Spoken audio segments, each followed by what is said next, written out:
got that one too.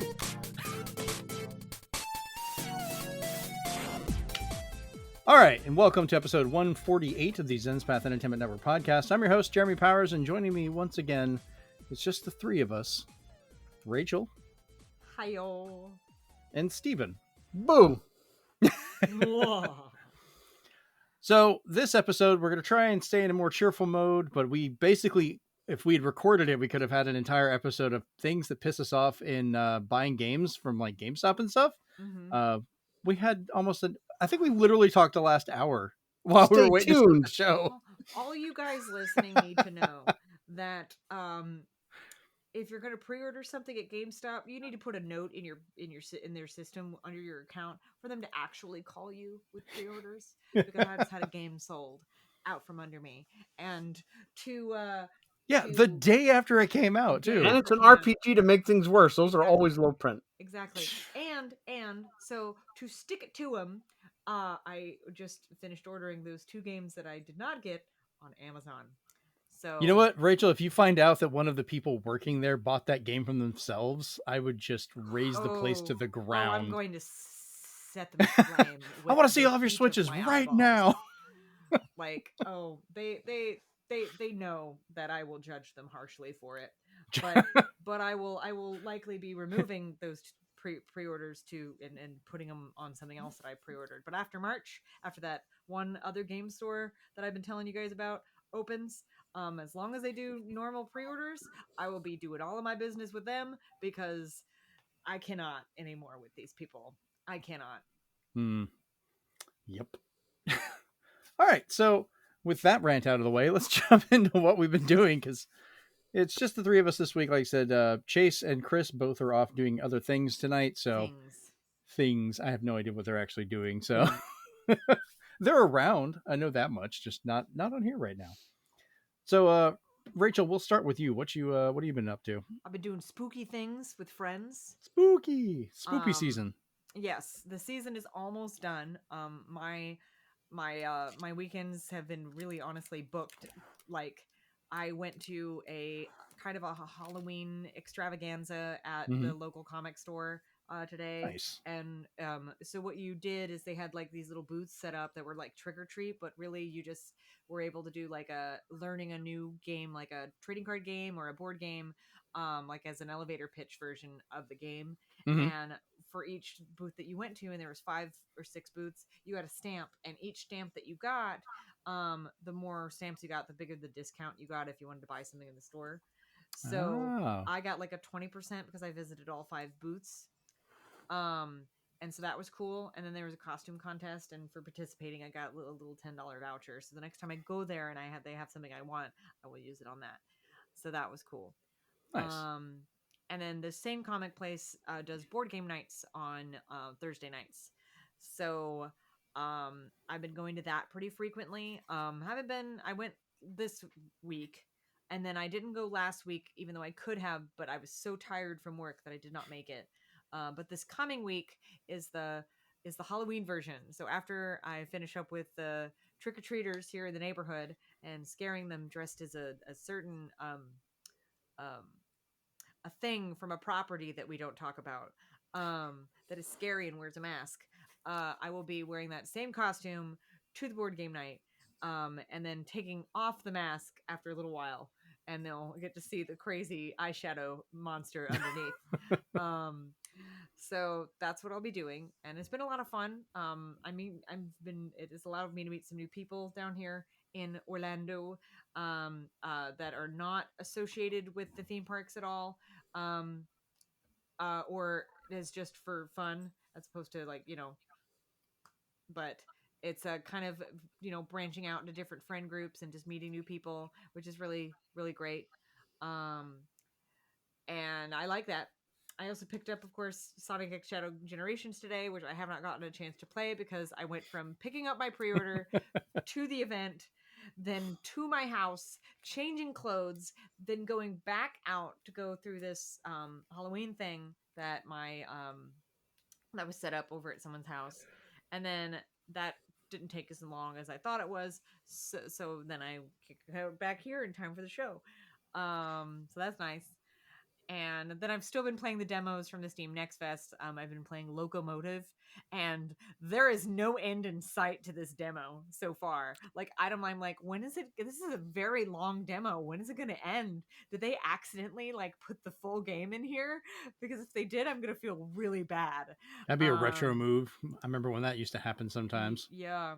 And then, of course, I've been watching Agatha. Did you both watch the episode from this week? The Yes. whole, yeah, I'm going to talk about that one as well. Ooh. It's the reason you cast and pay for Patty LuPone. That's all I will say. Exactly. Patty LuPone is just, chef's kiss, wonderful. And the reveal about the Green Witch, that's all I'll say. That my wife guessed immediately. I had that spoiled.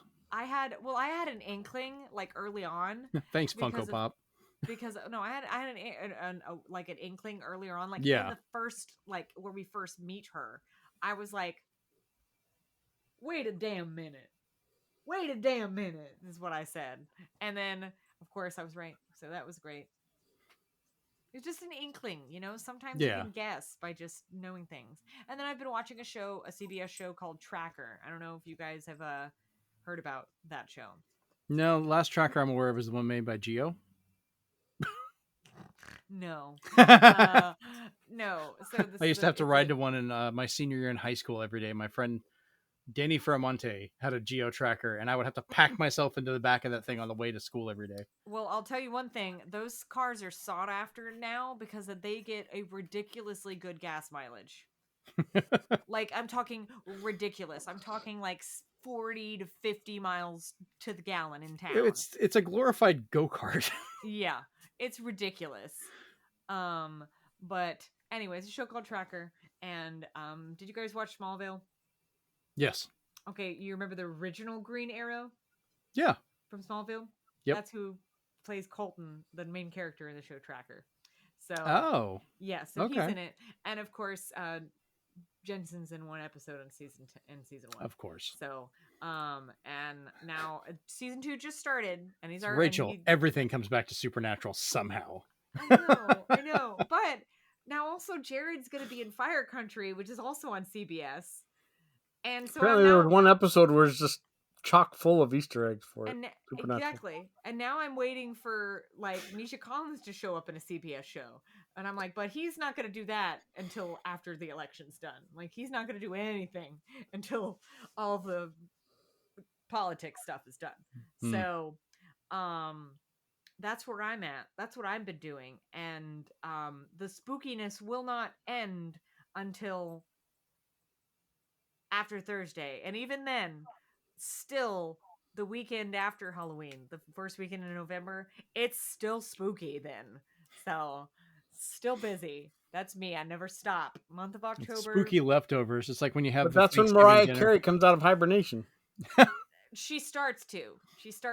I'm waiting for Josh Groban to also emerge from his cave. I don't know. I've been to Lowe's, and right now it's not beginning to look like it is Christmas in there. And of course, Michael Bublé will also emerge from not his cave, but his sleeping bag. Pretty much right now, you get into your costume to serve Thanksgiving dinner around the Christmas tree. That's how every store looks right now. Yeah. I just went to a store that is already clearancing their Thanksgiving stuff. So I don't even put up my Christmas tree until Thanksgiving Day, and me and my mom decorate the tree and we watch a Muppets Christmas Carol, and that's what we do. That's what we've done I got one of those twinkly trees, so my wife has me put it up, and then I tell my app to do it for Halloween, so it's like orange and yellow and black, and then she has me do it for Thanksgiving, then she has me do it for Christmas, and then she has me do it for Valentine's Day, and then I'm allowed to take it down.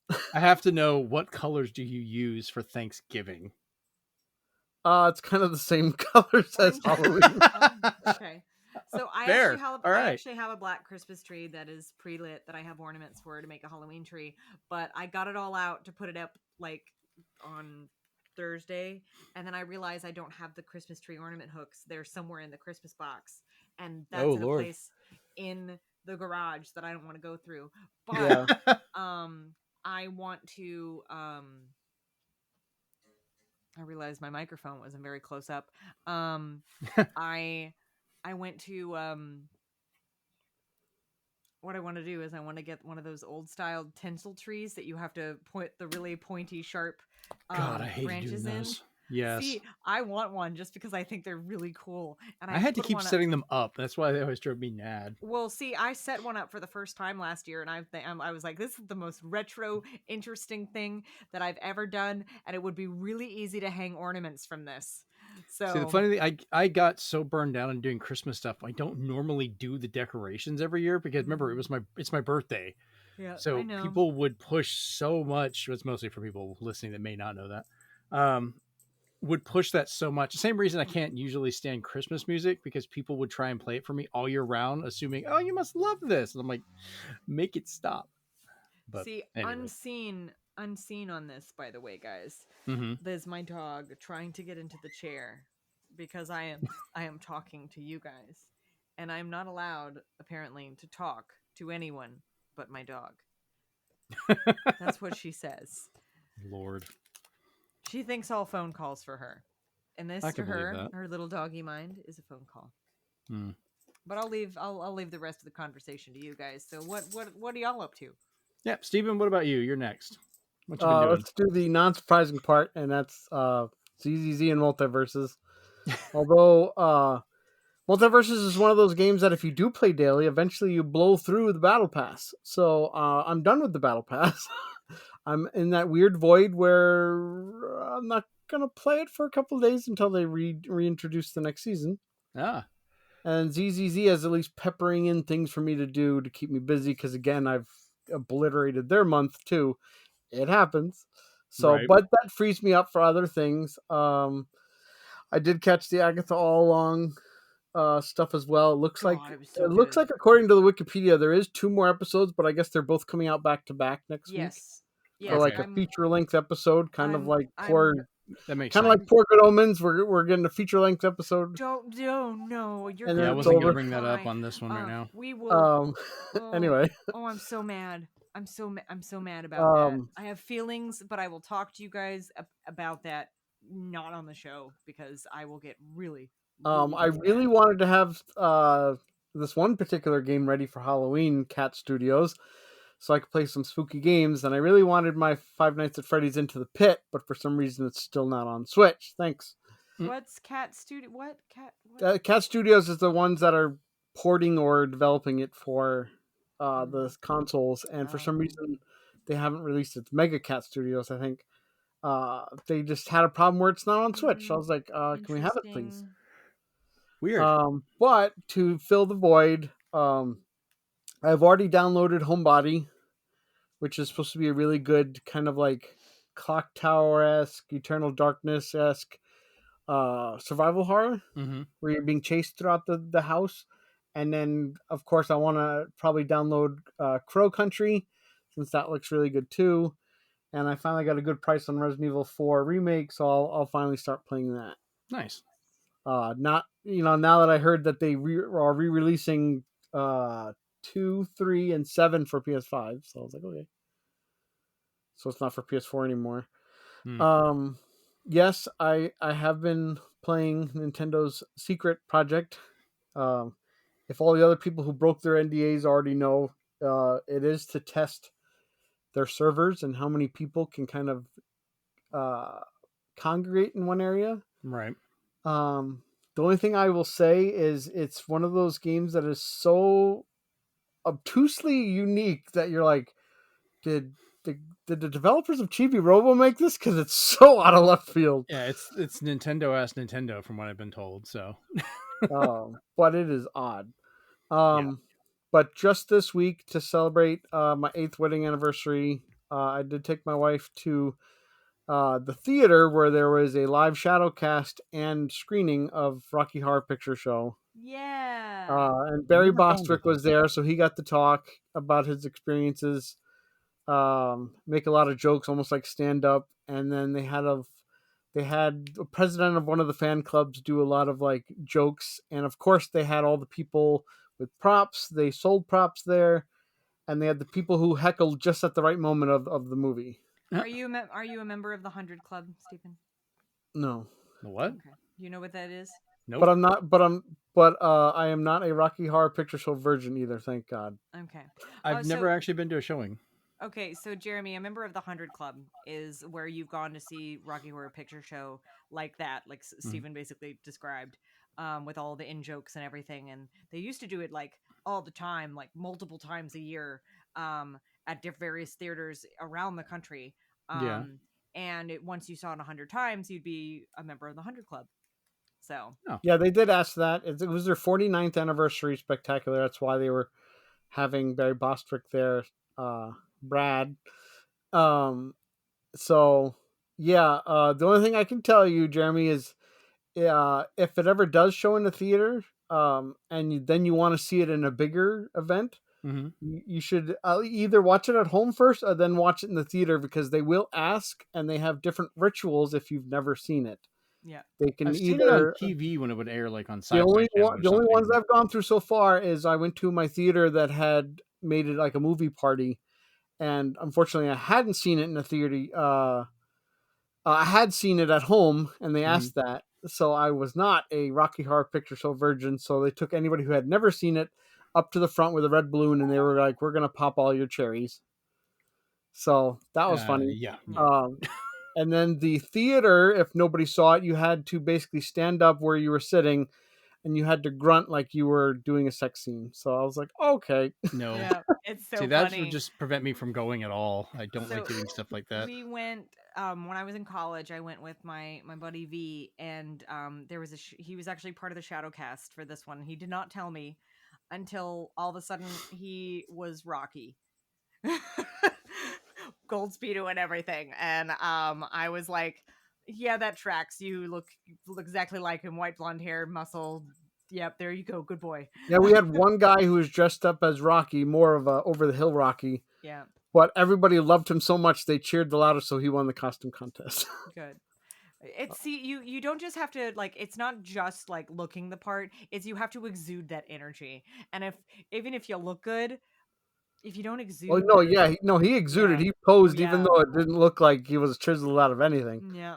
But No. But it was really fun. And I my friend that I went with and his family are all members of the 100 Club. So nice.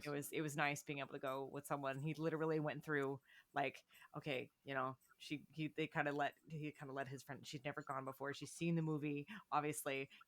He told me all the little in jokes, so I felt like I could participate. It was awesome. I want to go again. So and then lastly, because I heard that it had come out and had a few episodes already, I did start watching the Yakuza Like a Dragon TV series on How is Amazon it? Prime Video. So I agree with the reviews. There's no humor, and if they are trying to do any humor, it's not very good. okay. They're trying to take it as, a lot of it as serious Seriously as possible. Then they missed the whole point of it. God, that ticks me off. So it's just like, there's things they get right. Kiryu's still a badass. Like, he hardly needs to move, and he does moves that, like, his moves that he does to people slamming him against walls, those seem to be true to form, even though nobody saw or played the video game for the people who created this series. That's so silly. Yeah, it seems like such a weird rule. It was odd to know that they dubbed the whole thing in English. Really? Thankfully, you can change it to Japanese if you just want to hear it with subtitles as you wanted to, because that's how you play the games.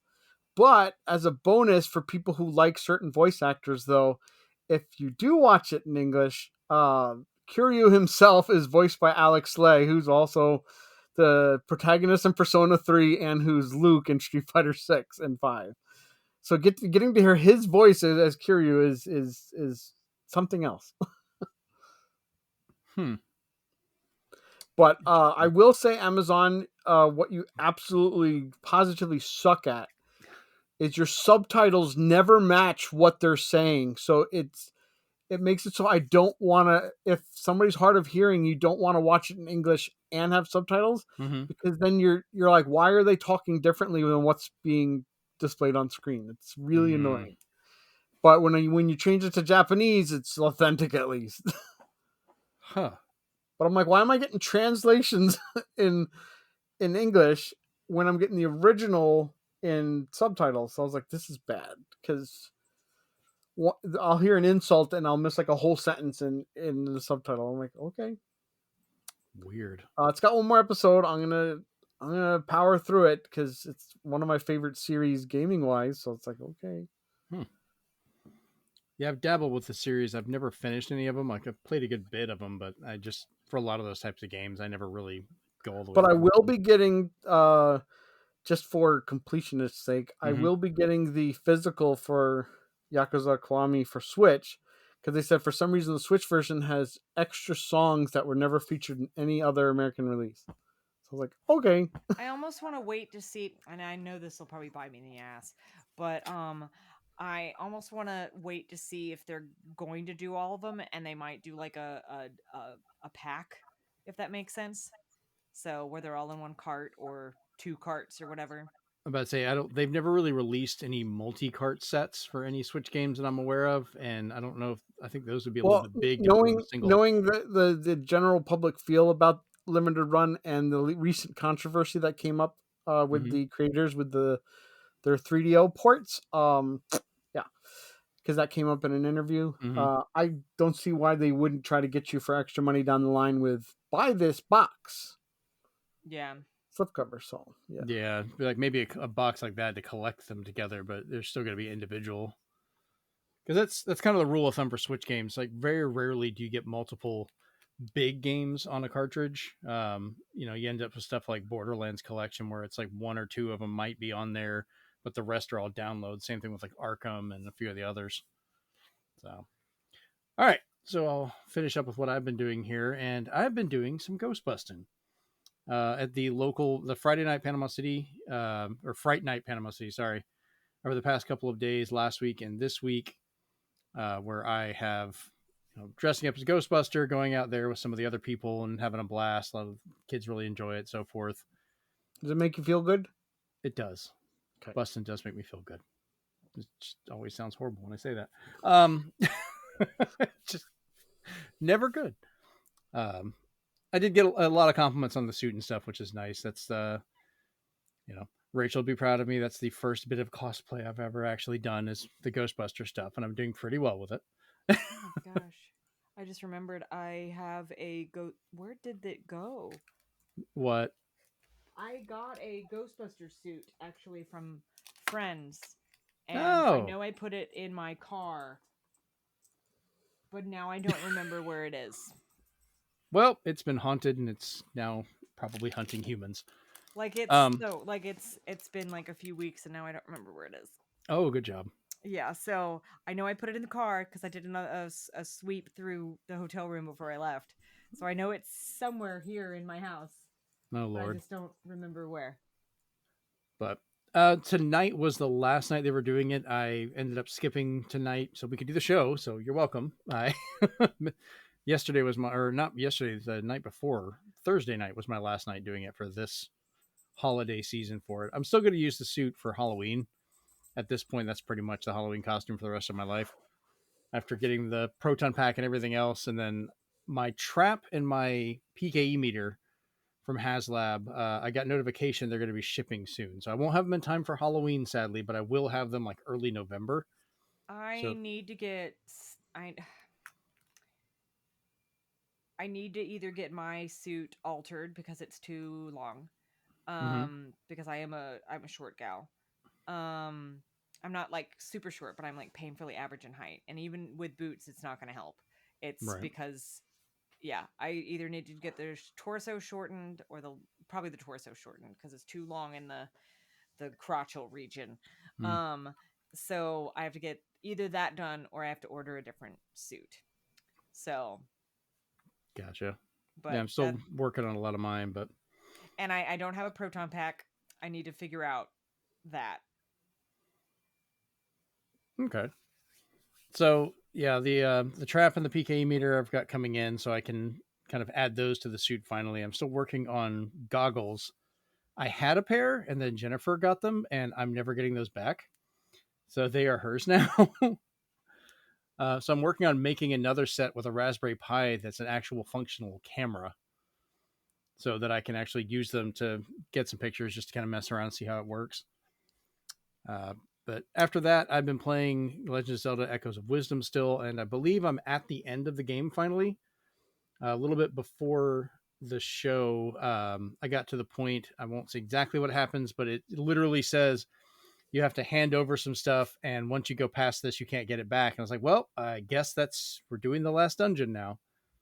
So that's what I'm going through at the moment. So hopefully by this weekend, I should finally be done with the story and can kind of move on to play some other stuff for a bit. Brothership's coming. Yeah, Brothership is coming. If you're a leaker or something, it's already out, sadly. Do I have to play the other Mario and Luigi games to understand this one? No, I don't think so. No, it's its own thing, and for some reason, it's made using Unreal Engine, so that's unique. Yeah, Okay, when does that come out? November what? November 7th. 7th, Oh, yeah. boy, I haven't pre-ordered that. But on other news, to absolutely nobody's surprise, I have ended up backing the HasLab Ghostbusters Ecto 1A. I would have never thought. Yeah, well, man, I actually wasn't going to do it because I was like, well, I just bought a printer, like an actual professional photo printer and all this stuff. I was like, I should save the money and not do it. And then Amanda found out and was like, what do you mean you haven't ordered this yet? Like, I assumed you did it the day it was announced. So she told me to use her card and go ahead and put it on there. And so now I'm just paying that off. But I did go ahead and get the big, it's like $400. This thing's almost 2 feet long for the Ecto 1A. Lights, sound, it's scaled for the 6-inch figures. And with the set I'm getting, you also get all 4 of the main Ghostbusters at the 6-inch version in their Ghostbusters 2 outfits, the dark gray flight suits, which I'm trying to find so I have a variation I can use for that. It comes with all 4 of them having the slime packs as well as their proton packs. It comes with a new model of Slimer. It comes with a model of the Library Ghost, which is kind of neat. And all this stuff fits in and works with the car. One of the details I absolutely love is Egon can have the thermal mug and balloons for the kids. Like the figure can actually have those and hold them from the movie. I was like, that's great. Apparently they were talking about it and the guy during the presentation said that as a joke. And the people that make the decisions thought he was serious. And they were like, yes, go ahead and include that. He's like, oh, we have to make those now. Like I was doing it as a joke, but I also get the little dancing toaster with the pink slime. That's nice. Included. It's supposed to be, if they get it funded within the first 2 weeks, you also get Louis Tully in his Ghostbusters outfit. I don't think we're going to make it, sadly. We're on track that by the end of the period, which is the beginning of December, we should have enough people to back it so they'll make it. But I don't think we're going to get to that point in this first 2-week period and if we got to it, everybody who ordered it, even after that point, would get Tully. It sucks. We're probably not going to get him. I hate when they do stuff like that. I know, they're trying to do it to incentivize, but it just kind of, if not everybody jumps on right away, it kind of sucks for the rest of us. Hopefully we'll get him. I would love to have him to fit with it because at that point I would just need to find like a 6-inch scale Janine and it'd be perfect. So we'll go from there. And lastly, we watched Agatha All Along. Well, I guess not lastly. I have another show to talk about. Once again, I've said this is the exact reason you pay the money and you cast Patti LuPone for this whole episode, which has tied the entire season together in an absolutely phenomenal way. And I can't wait for next week for the finale. It's also one of those shows that if you can afford it, take away the ads because the timing sucks for those ads. Oh, I don't have ads for Disney Plus. Ads. I didn't know. Yeah. I have ads and they'll be like, what was that? It's period medicine. And I'm like, oh, man. That's not good. The other thing is I got to watch the first 2 episodes of the final season of Star Trek Lower Decks. There was kind of an update where it's the final season on Paramount. So there is the option that it might go to another streaming service, like what happened with Star Trek Discovery, where its 2nd season showed up on Netflix, weirdly. I don't know why Paramount was even doing that, but it leaves the door open that it could be animated somewhere else, or they could do a movie to tie it off, which, they always joke about 5 seasons in a movie, so they might actually be able to do that. But if you like Star Trek at all, watch Lower Decks. That show is fucking hilarious. So All right, so let's jump into our news this week. Man, exactly on the 30-minute mark too when we did that. So, Arrowhead Studios has recently stated they were open to bringing Helldivers II to Xbox, but that it would need an agreement from Sony and Phil Spencer. I'm going to call it right now. I don't think this is ever going to happen. I just find it funny it's even been talked about. But Arrowhead community manager Twinbeard stated, quote, "Who says it couldn't happen? It's not up to us, but to Sony and Phil to duke it out. But hypothetically speaking, if both partners think it would benefit them from a financial or brand standpoint, it could." Here's the thing. That's It's never not going going to to happen. happen. Because Sony's never going to allow it. They're never going to reach an agreement. That's No. like we're going to nip that. Sony is still doing exclusivity deals. Well, Sony's always been bad about those deals. Like everyone's like, "Oh, why did Nintendo back out on Sony?" It's like, yeah, Sony played it where if they would get ownership of anything published on CD, including Nintendo's games, why the hell would you do that? That's the kind of stuff they're going to be asking for. It's probably like, we'll let you have Helldivers 2. We just get exclusive ownership of like all of Halo or something like that. Yeah. It's basically poison pill, that shit. But it's funny that at least it got brought up and they said something. It's like they don't get to make that decision. So it's like, hey, it's not on us. Talk to them. It's just kind of throwing it out there. I think it would benefit them. Like, Helldivers 2 would be a good fit on Xbox, and more players in a multiplayer game is great. But we all know this shit ain't happening. Not a chance. Because even though it would benefit them, Mm-hmm. to Sony, that's people that might not play it on their system, but play it on this instead. And, Well, I mean, more people play it on PC than they do on PlayStation. I They've know. had to admit to. I mean, I know. And so. They're silly. They're very Sony, but they're silly. I just thought that was a funny one. All right, moving on to our next little bit. So Overwatch 2, which, yeah, I forgot that was a thing because, wow, it's been a while. They're bringing back 6v6 finally after dropping it to go 5v5 for Overwatch. Yeah, I know. I just thought this was funny. Who gives a dang? Bring back story mode and we'll talk. This whole story is mostly for Caleb because I think he still plays Overwatch. He was really big into it. Caleb feels very vindicated right now. I can already feel it. It's in the ether. That's part of why I quit playing it. Like, I loved Overwatch and I played the 6v6 all the time. And they were like, all right, it has to be Overwatch 2 and it's going to be 5v5 now. And they changed. I just didn't like how they changed it. They're bringing it back during some tests once the next season starts a little bit after December 10th. But instead of the old 2-2-2 role spread where you had to have 2 of each class, from Overwatch 2 6-player is going to require at least 1 of each of the main hero types, which is 3 of them, but then no more of 3 of any role. So you can't have more than 3 tanks or more than 3 healers in your combination. Trying to balance it, and also keep people from doing like all damage teams and stuff like that. Because people would do that. They would go in with just damage, rush somebody, and then you would have a hard time trying to balance it out. I don't know. At this point, does anybody even give a shit about it? Well, you guys already did the little finger whack, so I would say no. No one really gives a shit. I don't give a dang. Like, yeah, some of the character design is cool, and one. It's amazing how far that series has fallen. Like, they have dropped the ball on that so hard. The thing that bothers me is, while they'll keep the non-licensed or non-huge idea things that you can look at old costumes and maybe even purchase them. Mm-hmm. And they said that you would have access to older Battle Pass costumes and stuff now as part of their new update.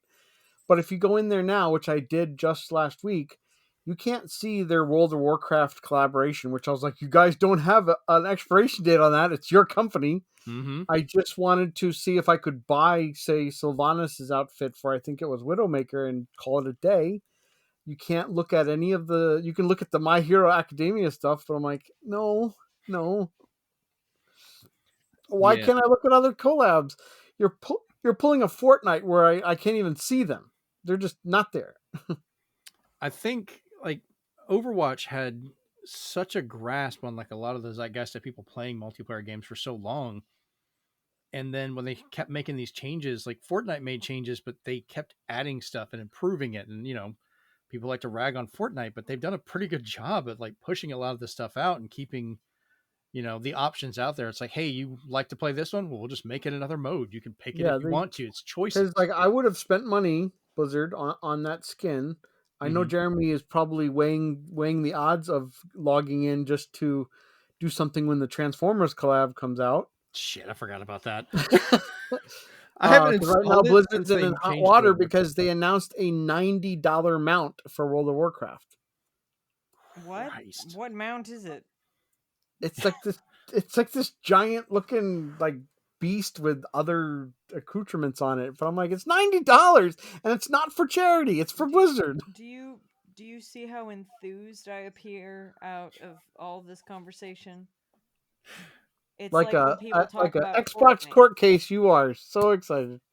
Listen, it's one of those things that it's like, oh boy, it's like when people start talking about Fortnite, like actual like at length conversation Fortnite. I just tuned it out and I start hearing the Charlie Brown because I They was just like, added Shaquille O'Neal to Fortnite. yeah. So who cares? Larger hitbox. I don't know. So the only taller hitbox, Yeah. taller hitbox. I mean, you get the weird. What was it? Peter was Peter Griffin. They made like skinny to fit him in there, and I was like, Well, that and looks they so made a weird. little cartoon of how that happened. So I was like, Yeah. okay. So I was actually when I was at that Halloween thing today, somebody Mhm. asked me if I played Fortnite, and I went, "Ew, gross, no, thank you." And then they were like, "Ah, yes, you passed the test. You passed it with flying colors." And I was like, I never like, if you don't like it, I get it, but like this whole like, oh, you're better for not liking it. Like, yeah, well, it's actually does have some fun stuff. Some people like the racing. I do like. I like the Lego Fortnite, and I oh, I love see. the Lego Fortnite is a completely different thing. no, no, and I perfectly understand Yeah, that. That perfectly and different. Fortnite Festival, I love because it's getting music, it's getting licensed songs. So it's Right. like I don't have Rock Band or Guitar Hero anymore. Mm-hmm. I have Fortnite Festival, and Yeah, it works with the new guitar I bought, so right. I'm good. So I just like I've I had think fun with it. I think Fortnite, like all the other stuff that they have, like the Yeah. racing thing looked fun. Like, but I just I am not I am not a standard PvP I player. get that. I think Same. a lot of it comes down to Fortnite has become popular, and people will just be like, "Oh, it's nice to hate on it." And I'm not saying that's what you're doing at all. Mhm. It's just kind of the attitude I've seen, because I originally heard that and I was like, "Oh, it must be terrible." And I started playing it with like Brent and them, and I'm like, "Oh, okay, no, I'm actually enjoying this. What the shit?" Like this, Yeah, I'm not. it's fun. It's not my favorite Yeah, game, but I've never been a PvP like yeah, game no, I get enjoyer. that. Like now if it's collaborative co-op like kind of stuff, Yeah, whole that's different ball game. different. Yeah, Where it's like you have a team of your like people that, and it's a type of like I don't like shooters like that kind of stuff either. But nothing wrong with them per se. They're just not my thing. I don't find them stimulating. because even with Fortnite, like it was, I don't like just going in there and playing by myself, but it was fun. Yeah. Like if me and Brent or somebody would go on there, we're having fun doing Well, that. And that's it's why I played Destiny for as long as I did because I had people to play with. right. Jeremy's trying to get me back into Destiny 2. I keep sneaking playing it. Oh no. Mm-mm, He showed it to me the other day, and I'm like, it has gotten weird. He's like, I'm doing like this snowboarding in the air, and I was like, what the hell happened to have, this like, game? I had purchased one of the like bigger things like when they had it on sale, like when it included basically everything. But Right. then I like went into it and I was like, all the menus are in different places now. Everything's changed. Nothing is where it was before. I have I'm no so idea. lost. Like I have no idea how to get to certain planets anymore. The legacy content is like hard as heck to get to. But anyway, but the moral of this story is that don't fix if it ain't broken, you don't gotta fix it. Yeah. Steven, go ahead. I was like, funny you should mention that because starting the 24th to November 1st, if you decide to log into For Honor, they're doing a crossover event with Destiny 2 where you can get Destiny heroes and skins. Wow, For Honor's still a thing? Yes, it is. Ever since For Honor got into Samurai Showdown, For Honor's still alive. So I think the only Wow. time I've watched someone play For Honor was when George was streaming it, Jeremy. Yeah, that makes sense. I missed it when they turned everybody into rabbits and they had everybody screaming like rabbits for April Fools. It was a real update for one day, and I missed it. But hopefully I they'll do it have again. no concept of what that is, but it sounds ridiculous. You don't know the rabbits from No, Rayman? and I don't. You had to have Oh, played those on the oh, Wii, the like the little rabbit. I see. rabbits. I thought like Rabbids was something else. Like Oh Oh no, no, no, these are the no! It's rabbits. the Yeah, screaming blah guys, but they just made like everything looked like them in that mode, and I was like, man, that would have actually been entertaining. that would be uh, pretty funny. but anyway, All right, so what's now we've already going on? determined Rachel gets bored with legal news. Let's talk legal news. I All like right. legal news. I know. So Sega is suing Bank of Innovation. What a name! The makers of the mobile RPG Memento Mori and more for 1 billion yen, which is about 6.63 million US dollars, and damages over patent infringements. So hey, Sega does what Nintendo also does. What patents did they infringe? I wonder. What So specifics? I will go into that. The Okay, companies because were in discussions. They were talking about trying to work out a deal with this, but were unable to reach an agreement. Bank of Innovation says they will continue to run the game and that there is no infringement, but their stock took an 18% dive the day the suit was announced. yeah, you don't. 5 separate You don't. patents, which are registered in Japan, have been listed, with all of them relating to gacha game mechanics, and one of them about character card fusion mechanics. So, yeah, apparently Sega's had the patents for these for a while, and other companies were just licensing it out or using the mechanic. Like they were open to let people use it. They were using it But without. these people did it, but didn't get the license. Correct. Oh, So see, that's see, that's a bad mamma jamma. Why would you do that, silly people? well, some people are coming back and defending it both ways, because they're looking at it like with the Nintendo fight with Power World's developer, going like, "Oh, the developer shouldn't do this; it's stifling stuff." And but now they're looking at it like, "Well, it's not Nintendo, so we don't know which side we should be on for this." It's like, I mean, I don't. I really the whole Power World thing is weird enough on its own because I remember watching my friend play it and I was like, mhm. oh well, this whole game makes me a little uncomfortable. I But haven't played it yet. but I can see how it would be entertaining, Yeah. and fun. And yeah, it's supposed to look and feel similar to Pokemon on purpose. Hmm. It's part of the meme of it. Yeah. But like Yeah, that's they one of those games I don't watch people play seriously. There's a YouTuber channel I love to watch called Let's Game It Out, mhm. where he plays games and kind of tries to ruin them with how much he will play it. And he destroyed Pal World in terms of like, what can I do to make it not play the way I'm supposed to? And it was amazing. Nice. Yeah, the what was it? Like I think the whole situation between Power World and Nintendo is the definition of girl bossing too close to the sun. If you guys know what that term is. Yes. Yeah. And then Might want to explain it for the kids at home, though. oh yeah, okay. So for those of you listening, if you haven't heard that term before, girl bossing too close to the sun is when you do so well, so quickly and so hard that it backfires on you. Yep. But sometimes and there's two schools of thoughts with this backfire. Sometimes it's a good backfire Hmm. where you get exposure to a group or a person or a company that you wanted to notice you, but you didn't want him to notice you that much. Like where you didn't like, but then like or getting backing or being really successful and all of a sudden you're everywhere. Like you wanted that, but you didn't want it that fast, which Hmm. overall that's a good thing. But then anxiety. But then this one is the bad school of thought, Mm. which is the you poked the bear when you did this. Well, I don't know in this actual situation between Sega and I Bank of don't think Innovation. they've gone that hard. No, this is just Well, I've never heard of Sega suing anyone. So they that's have before. interesting to me. It's not as public Yeah. as happened with a lot of them. Sega's had their Mhm. share. Sony's had their share. I mean, Oh all yeah. of them have. Oh It's yeah. just for some reason people focus in on the Nintendo ones. Like I don't know, they just have this weird hate on for it. But either way, I think because of the hold on.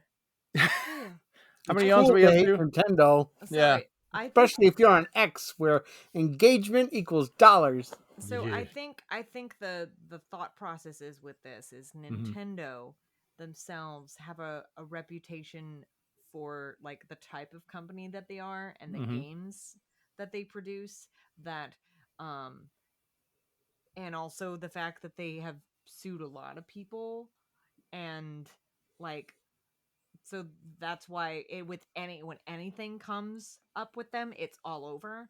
But Mhm. you don't hear about Sega suing many people, even though they probably do, and there has been some that we heard of. To in our minds, we don't hear about it a lot. Right. So to me, I'm just like, oh, Sega's suing someone. Interesting. Yeah, I'm curious how this is going to come down though, because like I'm going to kind of keep an eye on this court case just out of curiosity, because I've never played Memento Mori. I'm not a big, especially mobile game RPGs, let alone normal RPG guy. But I mean, the fact that they were actually trying to go in for an agreement means they were aware of what was going on. There was back and forth. They just either Sega put forth terms that they did not want to agree to, or Bank of Innovation just thought, hey, we could do it anyways. Like maybe we're going to kind of confront that and see if we can get that patent removed.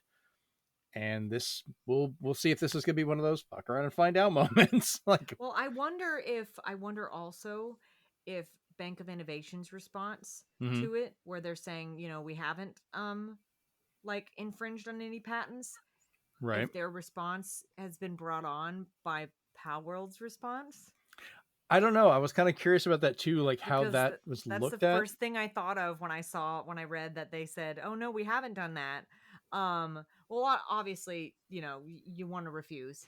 Yeah. That's a legal thing, but a lot of times these kind of things settle out of court because that's just the nature of business. Yeah. Maybe now's the time to change your name, so you're not Bank of Innovation and your initials aren't yeah boy. Oh man.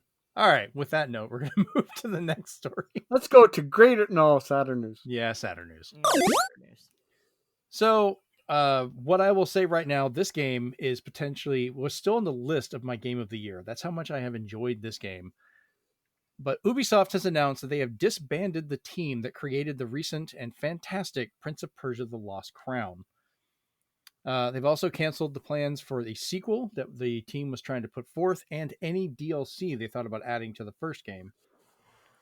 So this is another one of those where it's like, hey, we put some imaginary number up there and you didn't match what we thought it should do, even though it was critically acclaimed, sold really well.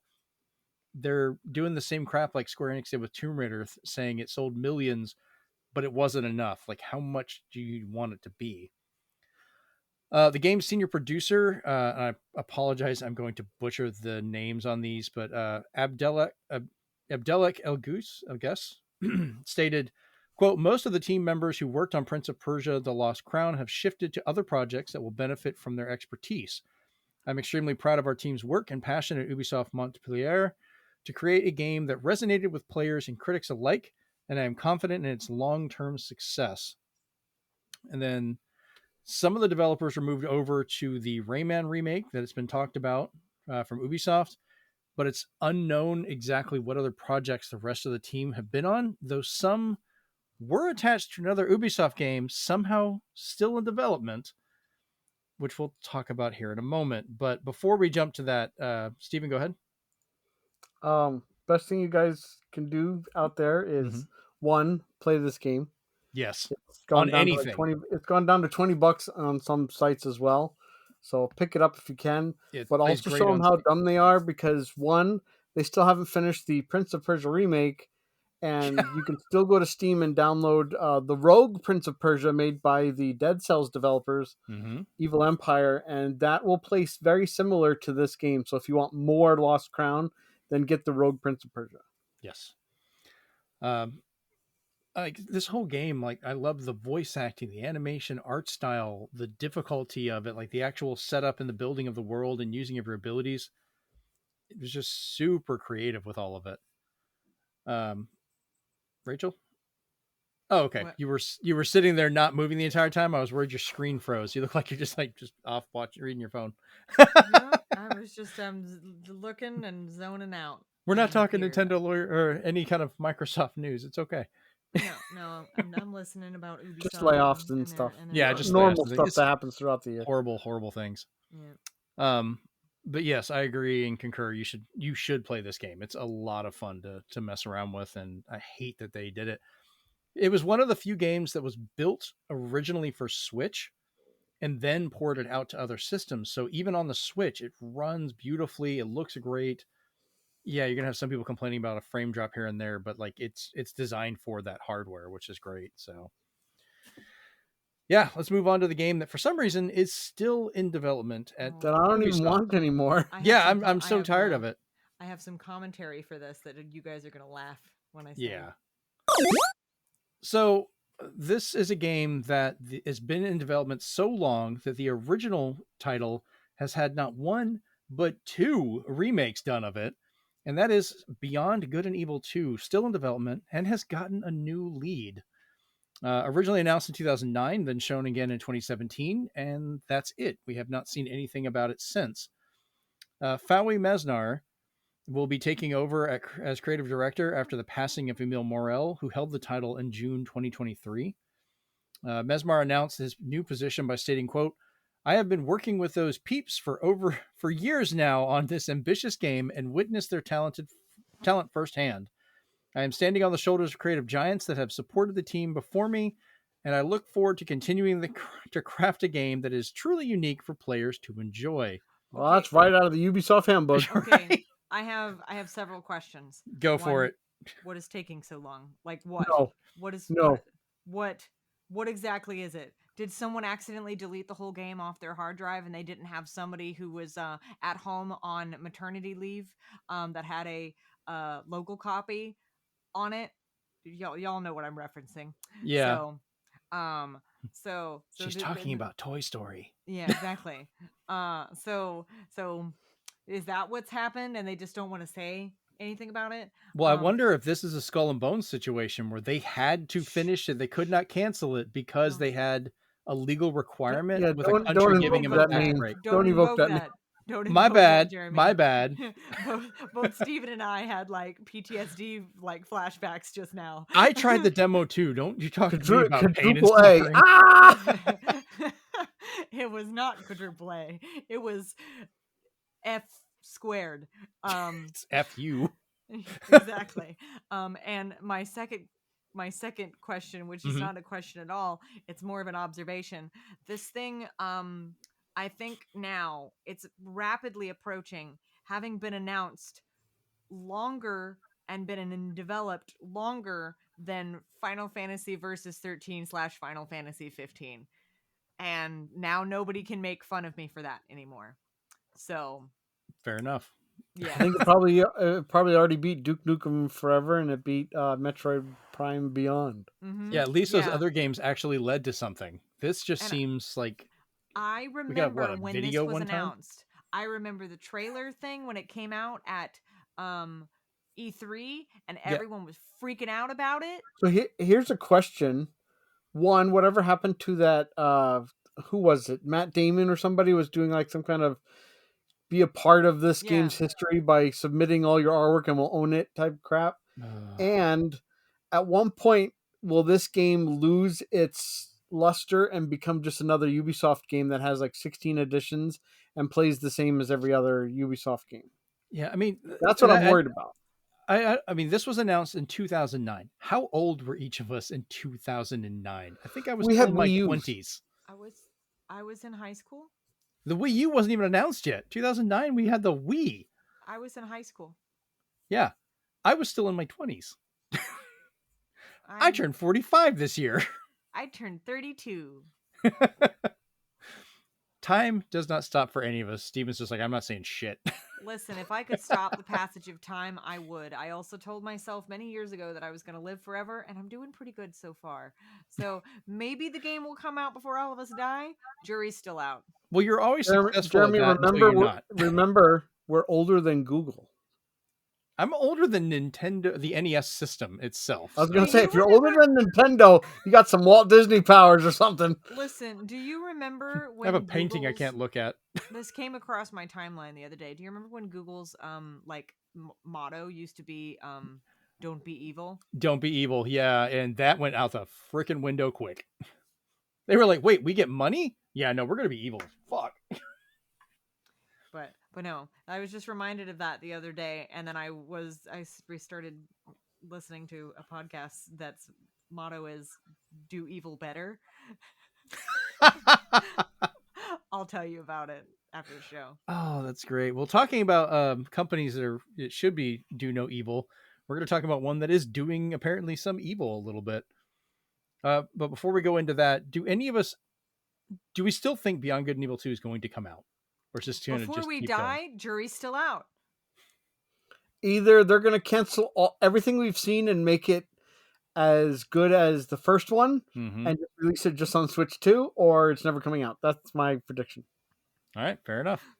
I'm actually questioning if it's going to ever release. I think they're in some kind of weird legal I think it's going to get reworked into something else. Before we die, jury's still out. That's still my answer. Better question. Are we going to get another remake or port of the textures, first one? call it Star Wars Outlaws 2, and people will still hate it. There you go. All right, moving on. Bandai Namco, that lovely company, has recently canceled a number of unannounced games, including some that were directly being made for Nintendo. We don't know which ones they are, and that sucks. But the worst part of this story is what they did to their extra employees. Because right now, they cancel the games because they're saying things are kind of slow. They're not getting the sales they're looking for. But they've started where they're sending employees individually to rooms with no work or nothing to do, separating them from other people so they can't talk to them, and having them sit there for their entire work days over and over until they quit because of Japanese law where they're not allowed to just fire and lay off employees like that. So you want to hear another funny thing? This isn't funny, but yeah, go for it. It's not even really funny. It's like, but it's related to it. Mm-hmm. It is also considered not good to quit your job or leave a job to go to another job in Japan either. So it's very much a double-edged sword regardless what unless you go right to the competition and make a better game. Capcom and SNK switching people throughout the years. Yes.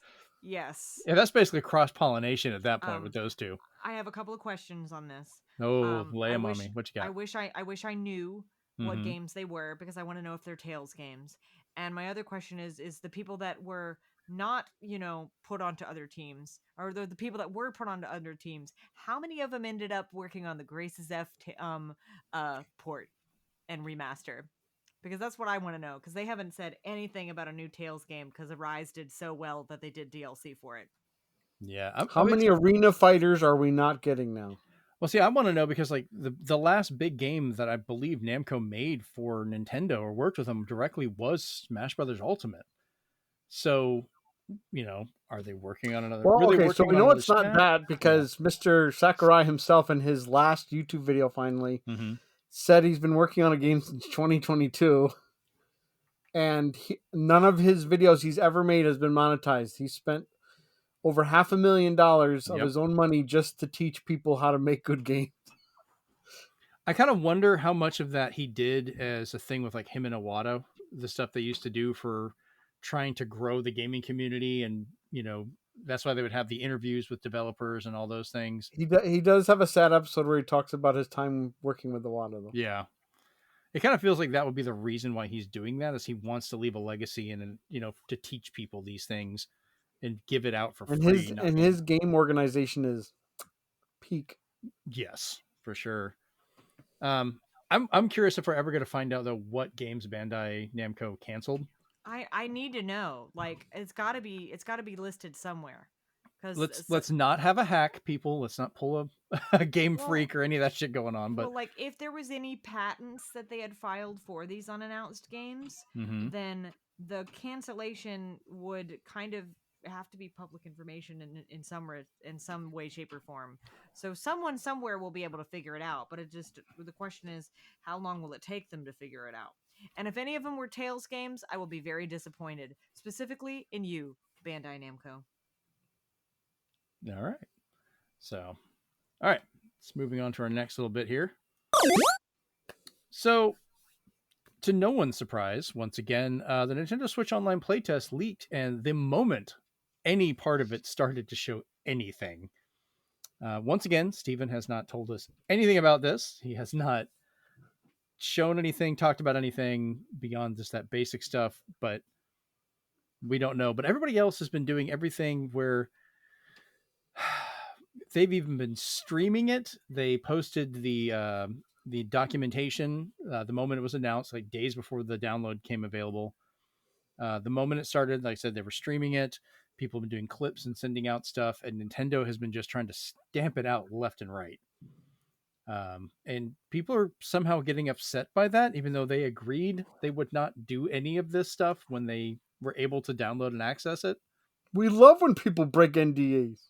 Yeah, people need to understand when you make an agreement, there are consequences for not sticking to that agreement. That is the real world.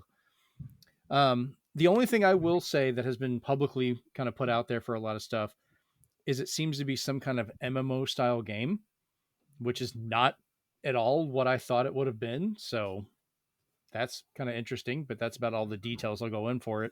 Yeah, that's why I called it. It's whatever you can never guess. Yeah, it's the most Nintendo-ass thing they could do, is what it seems like. I'm curious if this will be something that Switch 2 supports as well. You would think it would, given later in life, if it does end up becoming an actual game. And if this title will be included with the Nintendo Switch Online Plus expansion pack, be a standalone purchase, or if it's going to be like a new additional level of subscription, like another tier to add this in as part of it.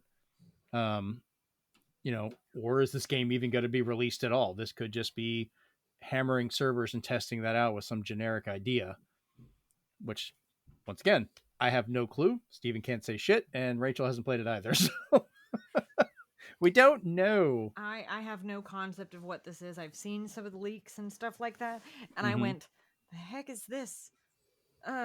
It seems interesting, but I don't know. I don't know how fleshed out it feels, and we won't know until they either give out more information or I break down and watch one of the many streams.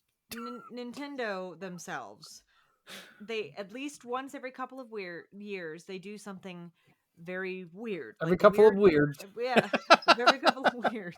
That statement was still factual. Yeah, go ahead. They do a very weird game, like, that is just objectively strange. And they do it every couple of years, and I literally was just thinking the other day, man, Nintendo hasn't put out a weird game in a while. And then this happens, and I go, I mean, just on the Switch, we had the entire is. series of Labo. That was out of left field. Then we got Ring Fit. But it wasn't weird. Like, oh, if you played Labo, that shit gets weird. I mean, sure, but like, I can make a cardboard mech suit. I'm trying to think of the one with the it was on DS, and it had the flower petals, and you drop things on them to make like music. Oh, Electroplankton. Yeah, Electroplankton. I wouldn't even call that weird. That was more of like a music game. I know, but it was still weird. You want to play weird? Either look up the trailer or play Flower, Sun, and Rain from good old Suda 51 Grasshopper. Like that game, I got back when I had my website, and I got a preview copy of it. Oh my God, did I need to use an FAQ to get through that game? You have no idea what you're doing, and it's huge open world for a DS game. I'm like, oh, jeez. Oh man. My main takeaway from this, though, with it, if it is an MMO style thing where they're trying to do what seems like testing of massive online player bases and things getting together, Nintendo, give us either some kind of actual voice chat or ability to message people on your handhelds without a phone app. Because even then, I can't just send a message and go, hey, what are you guys doing? You want to play something, like I can on every other system. I can't do that on the Switch. I have to basically get onto Discord. So if you're not going to do it, can we get Discord access on the Switch too? At least give us that. I don't need the other two things. I already get my friend requests. I can see those. I can see what people are playing. I see those. I'd like to be able to send an invite going like, hey, I'm playing Mario Kart. Join me. Like, that would be nice. Yeah, but it's invites and Discord support. That's all we need. And you don't even need to do anything, Nintendo. Just do it. Because honestly, Discord, I think, is the best answer for voice chat. I don't use any of anyone else's actual voice chat anymore. Even once it integrated on Xbox, that's all we use to play when we're playing Demio, on I all the other stuff. I'm I on can't. Discord. I mean I know how to do the Discord chat on PlayStation, Hmm. but I only know how to do it through connecting on my phone first and then sending it to Same. PlayStation. Oh, But really? no, there's an integration now, but I Oh, don't know okay. how to do it. Like I legit don't know how to do it. I think there has to I be don't somebody know. actively already in a voice chat in one of the servers or something that you're in, and then you Hmm. can join from PlayStation, but I can't figure out how to start one. I know on And Xbox, which I know it's not always the same thing, but no. I can just go to the voice chat part and it shows Discord. I click on it. It shows the two servers that have voice active, which is ours or like the Greatest Generation. I think is another podcast I listen to. Mhm. So I'll click on ours and it brings up multiplayer chat and podcast chat. That's the two voice channels I have on our thing. I click The on it, boom, I'm in, and I'm like, That that's is, if easy as that's, hell. if, and maybe I just haven't really looked that hard, but I don't know. I It haven't it figured it may out yet. be that simple for PlayStation, but I don't know because I don't have PlayStations online, so I I have can't no tell idea. you. I don't know. So yeah, we're gonna keep poking and pushing at Steven to just throw away his legal life and tell us everything about Nintendo stuff publicly because that's gonna happen. Um, yeah, if you really want to know what it is, you can find it online because as much as Nintendo is trying to whack-a-mole this stuff, it's going to keep popping up. But As is the internet, a lot of yeah, people have the blatant disregard for agreements. Yep, that's life. It seems blatant disregard for everything, really. yeah, I'm gonna laugh if they start just completely like deleting people's accounts. Like, I just renewed for a year. Pff, all right, you're done. Your Switch can't play online anymore. The moral of this story, kids, is don't be stupid. Stupid. Yeah. All right. So speaking of Nintendo, we have the most interesting Switch 2 possible rumors I've seen recently, which is fun. So let's jump into that. So hey, are you guys familiar with Playtonic Games, which were made from a lot of the ex-members from Rare who made our lovely games of Banjo-Kazooie, Conker's Bad Fur Day, and so forth? They came out with a game towards the beginning, actually before the Switch's life, called Yooka-Laylee, which was their new updated version of Banjo-Kazooie, which is a lot of fun. But they've announced recently it's getting a remaster called Yooka Replay. I hate their Replayly. naming convention so much. I kind of Just laughed saying at it that. a little bit. I'm like, I see what you're doing. I also can understand that would be annoying. I get it. So, but what's different about this one with the picture they showed, and Rachel, I don't know if you saw this one or not, but at the bottom where they list all the platforms and it says, PC, Steam, Xbox Series X and S, PlayStation 5, where it should say Nintendo Switch with the icon, it just says Nintendo. It's just the icon for Nintendo. I haven't updated it, so it wasn't a mistake. Yeah, it has not changed. That's all they'll say. It's just coming to Nintendo, which is weird because we're now officially 8 years into the Switch's lifetime. So the other fun thing though is the logo itself has a set of eyes stuck on it that look suspiciously like Cappy's eyes from Super Mario Odyssey Is almost. this in the Nintendo section Yep. of If you look at the the? art on the Discord, Okay, hold for on. Let those me pull listening, it you can up. go to bit.ly/Zenspath Discord and find out for yourself and talk to us. I had to close it because people kept messaging me. Go ahead, Steven. I would like to issue a PSA from Nintendo themselves. There's no such thing as a Nintendo. I was wondering There's if the you're going to do that. Nintendo Entertainment System, there's Nintendo Game Software, and there's Nintendo Power Magazine. But there's no such thing as a Nintendo. You see, Nintendo is an adjective, not a noun. It is our registered trademark that identifies the high quality products marketed and licensed by Nintendo of America Incorporated. So please use our trademark carefully. Never use it generically to describe all video game products. We thank you, and Mario thanks you. This was an actual sheet they put out back in the 90s, 80s or 90s, I think. Yeah. Go ahead, So Rachel. I'm looking at the Yuka Replay thing right now. Yeah, it's such a weird name, isn't it? Very strange. And I have this game, and it's fun. It's I love actually ukulele. it's deceptively hard actually. There one God that also, I don't know, maybe the controls are just getting me. Hmm. The one part where you race around the trench in the first like jungly level and you're racing the Oh little angel yeah. thing, I cannot with that thing. I gotta give them Um, credit. The remaster does look like they're doing a lot of updating work and other stuff to it, so it looks like it really is gonna be better. yeah, But but looking at the graphic here, looking at hmm it, what really bothers me is those set of eyes hmm have nothing to do with anything on anything, and none of the colors match, and it looks weird. To me, Playtonic is on there on one side, and then it says Playtonic Friends on the other side. What does that mean? Don't know. oh, that Um, I think that's one of their in-house development groups.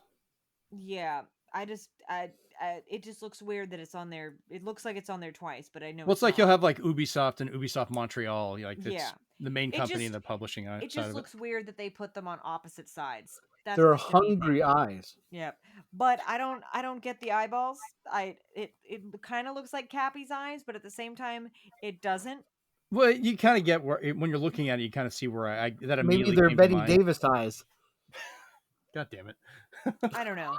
I I have was trying no to look. idea. I had my Mario cap here recently that had Maybe they're Cappy's eyes. private eyes and they're watching you. Oh Jesus. All right, Steven, But yeah, just coming in with I the don't know. musical references. I don't know. I don't This has I, got to be like it's coming to Switch 2, but they can't say what the name is. That's like, well, and the or they eyeballs are know the or they most. know or they Oh, know mhm. that a successor to the Switch is coming, but they don't know the name yet. In your eyes. They may not. They have to know something at this point. If they're developing for it, you think they Sure. would know. I mean, sure, But they might have some kind of dev kit, but maybe it legit doesn't have a name yet. that's true. It's very true. I think by now Nintendo has to know what it is for building up marketing, but Sure, but they might not have told publicly, anybody else. It's called the Nintendo Reswitchy. Jesus Christ. I hope not. That's the worst name I think I've heard so far. You know what? I still want Super Nintendo Switch. You know what? What if Yeah. it's not called that? What if it's called the Nintendo Swap? They're going to call it Cartridge the swap. Nintendo Cube Wii 2. You. Yeah, there you go. Forgot 64. Boy. That's how they'll list it on TeamU as well. Oh, yeah, with all the little things at the bottom for search engine optimization. So, I mean, it's just kind of fun to see that we've got to be getting something at some point soon because, like, this is I think the first development sign we've really seen of something beyond the Switch the developers have kind of copped to. I'm sure there's been hints to it, but like the fact that they just put Nintendo was a big red flag that everybody noticed. But the fact they put the little eyeballs on there, that is the most facetious little we know something moments, I think. Just like, we've seen it. Yeah, I know from a like a graphical or art layout style, it probably throws you off looking at it. Oh yeah, like, and the more I looked at it, I was like, what? Why? Like what? Why? I'm like, unless someone from Nintendo specifically asked them to do that, like, and instructed them to do it in that particular way, That would be I weird. would be a little like weirded out by it, honestly. It's part of the NDA. Yeah, I just because all right, I know there's probably games that have already been announced that are going to be on both Switch and Switch 2. I'm pretty sure we've already seen that come out. But a lot of those just say they'll say Nintendo Switch and they have the logo, and if they get an update later they might add Switch 2 or whatever it's called or whatever. But the fact that they just went with Nintendo is such if nothing else, if it was not intentional, it's a great way to get people to talk about the game because I think I'm talking about it more now than I would have otherwise. Because we've had so many remakes and stuff recently. I'm just like, oh, we're getting another one. At least this one's had a little bit more time to, be out before we get the remake. But I will say I do think they're going to be smart, and whatever they do, we'll be able to play Switch games on it. That's just the vibe that they're putting out.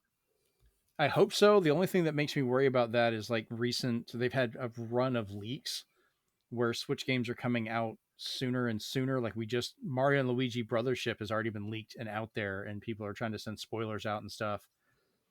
And if this new hardware is close enough to play those, it would explain why they're trying to go after all of the emulators and stuff, because they've been shutting down more and more of those. But if Nintendo looks at it and goes, well, it's a lost cause. If we release this, it's going to get emulated really quickly. They may drop all support for Switch and just make it a whole new system trying to get around that. And if that happens, all the people leaking these games can kiss my ass. Like, I would be so pissed. So, we'll see. I'm just all feisty tonight. All right, and for our last bit of news. So, Saber Interactive is adding public test servers to Warhammer 40k Space Marines 2 in regards after some updates they did caused, we'll just say, very pissy people. They ended up responding by review bombing the game on Steam because they didn't like how it was. But Saber has confirmed that after some player complaints around recent patches and updates, they will be adding in public test servers in a future update so players can, quote, try out major balancing updates and make your voices heard before they are pushed onto the public branches. This is according to game director Dmitry Grigorenko.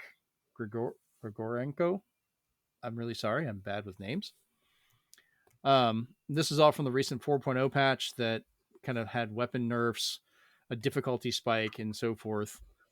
4.1 update was put out that rolls back this, but these are the changes. Grigorenko stated, quote, he forgot that the game, once the game comes out, it's no longer a dev's game. It's yours, your first and foremost. And then these servers should be added sometime early 2025 at some point, which for multiplayer games, if you're going to be doing major changes like that, test servers are kind of nice to have. I know like Minecraft's had them forever. Fortnite, I think, even has some. A lot of games like that tend to have it where they can test them out. I don't remember. Does Helldivers 2 have that as well, Steven? I don't know if they had public test servers or not. I don't remember. I think they do because a lot of people data mined or hacked into it, and people who were part of the PT, public test realms servers, and leaked stuff that wasn't ready yet or hasn't still come out yet. But speaking of Helldivers, today's Liberty Day, so they are doing a celebration all day. We'll have to play that again some point. It's been a while. All right, so we'll loop this in real quick to our big question. Rachel, you look so not interested tonight. I know you're tired. I'm sleepy. I'm all spooked out. I do have some opinions on this, but I'm. For the big question or for the actual news story before I move on? No, the big question. Oh, okay, cool. All right, let's jump into it then. All right, so the big question this week is actually one I came up with in regards to this whole Saber Interactive deal. So once a game is released to the public, how much say do you feel the player base should have over a game versus how the developers want it to go? Rachel, since you said you already had some thoughts on this, we'll start with you. So, in a world where fandoms are really big, in a world like their fandoms is a thing, and there comes a point in any fandom where the universe that they enjoy changes hands from who created it to who enjoys it. And there are two pieces of particular media now that are very big, one of them very large, and we don't talk about it on the show, that it is very much in the fans' hands now because they don't want anything to do with its creator. There's another one that has recently reached that point, and I think with any piece of media, once it's out there and once it's being enjoyed by your fans, if you're doing any updates, unless it's just stupid and will ruin the game, like the way that it plays and also just an asinine addition, just give the fans what they want, because that's who's going to be playing it. That's who's going to be enjoying it. That's who's going to continue to give the devs, give creators their money. Just give them what they want. Like, that's honestly, and something, a film that just came out not too long ago in September proved that when you give the fans what they want, it usually is successful and gives you money in spades. So when you have a player base that spends hours upon hours upon hours upon hours playing a game, you're going to want their opinion on things because they're going to notice things that maybe the devs don't. Because there are some devs out there that once they're done with the game, like developing it, they don't play it. It's very much like actors. Actors shoot their scene and stuff like that. Mhm. Some actors out there don't even watch the shows that they're in. Like all they know is the scripts. They don't know how it looks once it's all put together. So all of this is kind of related because the people that are actually consuming it and enjoy it sometimes know more about it than those that made it. And at that point you do want their input. Now they're not going to have that, you don't want them to have complete control. No.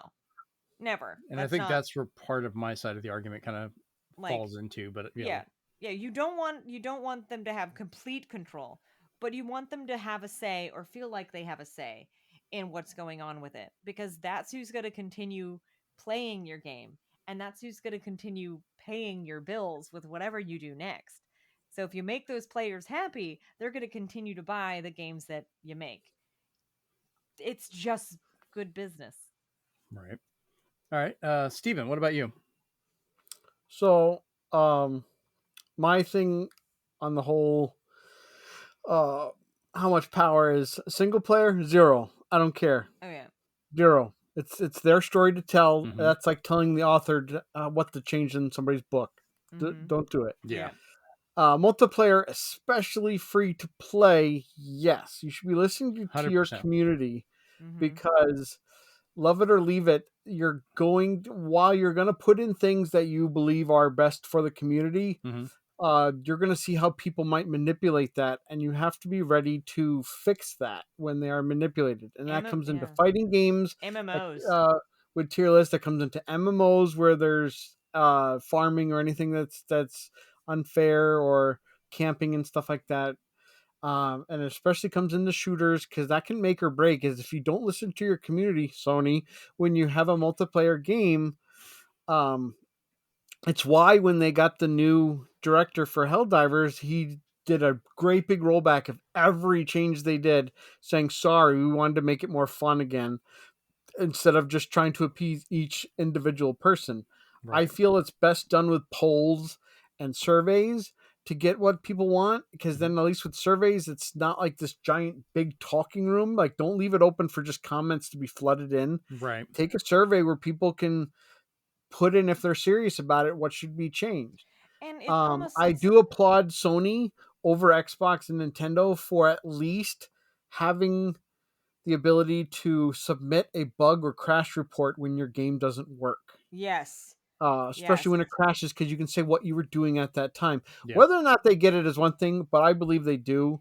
When I'm playing multiverses and there's blatantly things wrong, other than taking a screenshot and sending it to their social media accounts, it's not clear how else they're getting this information of what they should change. Since that's a free game, you're just like, okay, how are you fixing that? Not all, but some Steam games do that. Not all. I've only encountered 2. And one thing will be like, nobody asked for an update to Killer 7, and they updated it, and they did a lot of things wrong. That picture So was horrifying. but you can look into that for yourself and see, what did you guys do? But then on other ends, you have somebody like Bethesda who updates Doom 1 and 2, and you're like, you love the updates they did because of how they did it, how they went about it. But, other than that, like, having this control, it's the worst one for me was always Mass Effect, where they're like, change it. So they're like, how about some DLC that we make fun of things? That kind of smooths some things over, but some people are still bitter about them not changing their story for them. So it's a catch-22, because I know Nintendo will almost never listen to them when it comes to their games. Yeah, but that's So they'll be like, that's nice, you wanted Goku in there. But even though he probably got number 1 in the polls, we'll never put him in the game. But Sora was number 2, so we'll take Sora. I'm still shocked he's actually in that game. I kind of consider it like this: is once your game is out, it's with the public. Think of your players as your testers at that point. I will say I wanted to end with this now that you reminded me. So back when I lived on the East Coast, whether they had actual QA, I have no idea. But Acclaim would constantly take calls or would take people to come in and play their games before they're released and give your thoughts on them so they could help make the best game possible. Right. And I went in multiple times there. It was like a 45-minute drive, but I didn't care. I usually asked my parents to drive me there. They were trying to get the age metric they wanted. Right. So I unfortunately played 6 hours of Batman Forever. Oh. Yeah. So God. I played Rise of the Robots. Oh my God. That's terrible. But then on two occasions, they listened to me, and two they didn't.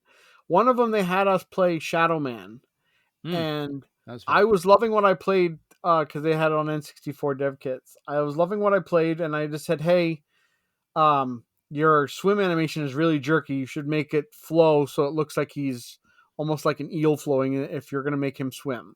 Right. And finally, in the final game, it was a more smoother animation.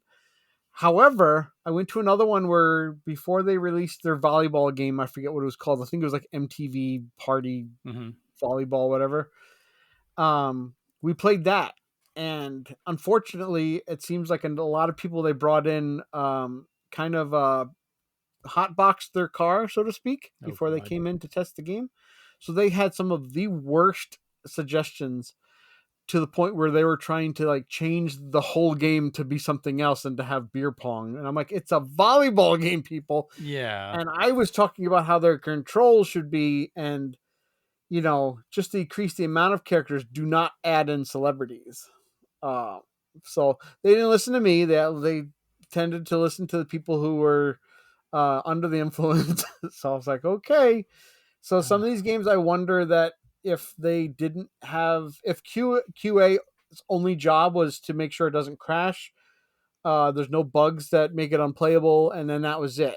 Are they actually testing the weapons or anything? Because I believe, especially with the success it's going through right now, because they had the amount of time they did for Black Ops 6 to test the multiplayer, to test with the beta, and to test with everything else, is nobody's really complaining that much on that game at all compared to past Call of Duties, because they did a lot of testing. So it's one of those games that didn't need too much player input because they got it over years already.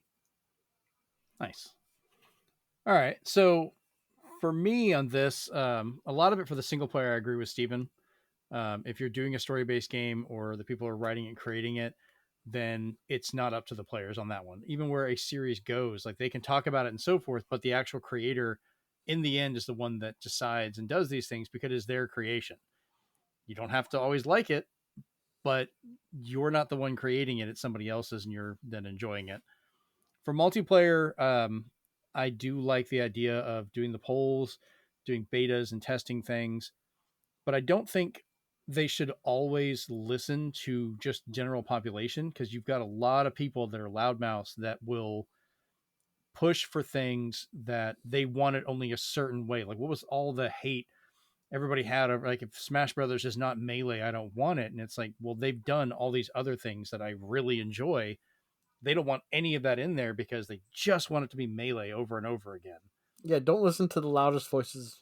Right. You've got others, what was it, like for Marvel movies, they got all pissy because, like, the Marvels, because it had women leading it, and that was still one of my favorite Marvel movies. Freaking love that film. I love that movie. It's so good. No, I mean, I love it, but like, people complaining that it's like women. So what's really funny? You want to hear something really interesting? Go for it.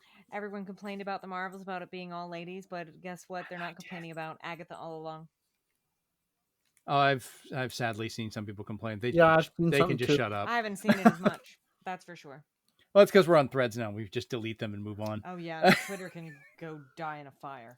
Yeah, so. I'm pretty much deleting the Twitter for ours. I finally downloaded my data, and I'm getting ready to make it private, not delete it. Before you guys leave, if you are closing those accounts, so there are Chrome extensions that specifically can pull, at least for Blue Sky, they can pull everybody you follow on X and find the Blue Sky equivalent, so then you can get rid of X. Yeah, I'm I've not seen going to get 4 rid of different it. recommendations already, so I'm probably doing that Yeah, because I I'm might getting more private and more my people account. Yeah. Yeah, posting their socials. I'm gonna clear it out and private it so people can't take the name. But back to the development stuff, like I like people being able to hear the suggestions, and it's kind of like with the show, I try or for anything, I try and be open to hear suggestions, but that does not mean I have to use them every time. Does that make sense? Where it's like listen to what people say and take that into an advisement, but it should not be a contract of you have to do this if we want it, because I think that leads to you'll have a smaller and smaller group that love your game and more people that might not, because not as many people are going to be as vocal about things or point stuff out. Go ahead, Steven. So it brings a counterpoint I want to ask about Yeah. this big question, and that is when you have something that, for better or worse, causes a backlash, not a backlash that we would care about per se, Right. but carries a backlash. Do you feel if it could kind of like Target and some of the products they've had in the past that are innocent to us but not to the others, do you think a backlash should cause a developer to remove it, or should they stand their ground? I I think they should stand their ground on some of these things, especially if I think, and I'm just not even going to sugarcoat it. The stuff from Target you're talking about is like the LGBTQ stuff or celebrating those things that people would have, the clothing and all the Because they stuff would get that's out there. threats. Yeah, they would get threats and so forth, which is bullshit. They should not be getting that, because those things, if people wish to get them, they should be able to in that regards. It's not fucking hurting anybody. Because Get over I've it. seen people threaten developers to, so instead of giving them feedback, they just threaten them to remove something or else, and they've had to private or get off of social media. I saw it with Ron Gilbert with and stuff with Monkey Island. He was like, "I hate your art" and stuff like that for the new games Yeah. and things like that. And he's had to, I think that's his team has had to say like, "Go away." stuff like that is And part of where I brought this question up from as well, not just with the Saber, with the testing of the servers, which I agree, that's a good move on them. They're making a space where they can test things out and get a general response back. But you do get people that go to that extreme that will say you will either have it how we want it or get rid of these things that we don't agree with, and we're going to go after you if you don't do it, instead of just growing the hell up. And if you don't like it, don't play it. And I also feel, as kind of a caveat to multiplayer, that Yes. if it's not affecting the gameplay, then you should, and it's not controversial in terms of like actually insensitive. I don't think they should have any control at all. They should just stick to their guns. Yeah. The most recent one I will mention though, because I've seen it come up a lot in my algorithm, is that they did make a non-binary character, and mocaptor and everything, face captured voice, everything, for the last 3 years for Black Ops 6. And because she's a choice in the character, a lot of people like it, but a lot of people are just like, no, this doesn't belong in Black Ops 6. And my thing to that is, when it's not an essential part of the game, like, don't play it. If you don't like the food, don't eat it. If you don't like the movie, don't watch it. So it's just like, you don't have to pick that character. I think the stuff should be there as options, because the more of other people's lives you are exposed to and able to try and empathize with by experiencing it, either be in a game, a book, or whatever, the better people will be. I am not a And woman. they didn't add it I in last can't minute. know. It was just something they did 2 years ago. Yeah, I'm just saying, like, Well, personally, as me, I'm a straight white guy. I am not going to know personally what women have to deal with, people who are gay, of color, things like that. But I have, talked with people, experienced media, read books, looked at different things from different perspectives to get at least a little bit of a look into what people have to deal with, and try and use that in decisions to empathize with other folks to try and make better decisions and better choices, to just, we're people, we're all in this. And I think games should be something similar. Like, I don't think everything should be forced into every little thing, but make new characters, make new stories, put those out there, and they should have the room to do that. And the developers should have the room to put those in there, especially if they're options. If it's not something you're going to use, okay, you know, what is it like? People get upset when you have to play as a woman in a game, and I was like, you guys realize they're all just digital characters, right? Like, you're just playing a game. Calm down. It's not that big a deal, and I'm not immersed. yeah, it's weird. Guess what? You were non-binary in Pong, okay? So shut up. You know, I'm a firm believer, and this is the way I've always been since I was a kid. Mind your business. Let people live the way they want and love the way they want. And as long as they're not, I don't know, murdering people or killing puppies, then leave it alone. Let them be who they want to be. And the way my mom represented, they want to be represented. Yeah. And leave it alone. Yeah. I and think my support your friends too. The way my mom used to word it, and I will not even edit this is how she used to say it. If they're not fucking you or financing you, they can shut the hell up. Exactly. So, yeah, that's been an interesting answer to the big question there. I think I thought that was a fun one to kind of dive into. All right. That way I can find the ending of that section way easier now. All right, so I think we're going to go ahead and wrap up the show for tonight. If you are watching the video version of this over on YouTube, you can find the audio version anywhere you find your podcast, with your app of choice or whatever. Look for the Zenspath Entertainment Network. Find us. Give us a review. Rate us on whatever app or program or anything that you use. Those ratings do help us out. Send us stuff about the reviews if you do them. I've been trying to find any that we get so I can kind of look into them, and I'd love to be able to talk about some of those at some point in the future. If you're listening to this and you want to watch the video version, you can find us over at youtube.com/ZenspathCom. Once again, leave us a comment, answer the big question on there, give us a thumbs up, share it with some people. We greatly appreciate it. And if you need to find these a little bit easier, all of this stuff can be found over at Zenspath.com, where we do have a page that's got the latest video edition and audio edition right there, where you can go back to the history of it and pull up everything as well. If you want to talk to us directly, your best chance is going to be going over once again to the Discord at bit.ly/Zenspath Discord. All of us are on there, usually goofing off, talking about whatever shows or games or comic books or whatever we got going on, talking about toy collections and other stuff. It's great. And then as for our social medias, good luck with that. It's a ever-changing world. You can pretty much find myself and Rachel over on Threads most of the time. Chris does not exist on the internet, I don't think. Chase is still in the hell, but he's not in the machine. Yes. He's off traveling right now. Steven can be found in different places, mostly on Blue Sky and Threads, or not Threads, Twitter. You can find me everywhere but Threads. Still weird. Come on, man. But yeah, this has been episode 148 of the Zenspath Entertainment Network Podcast, and we're out. Peace. Happy Halloween. Spooky. Spoopy.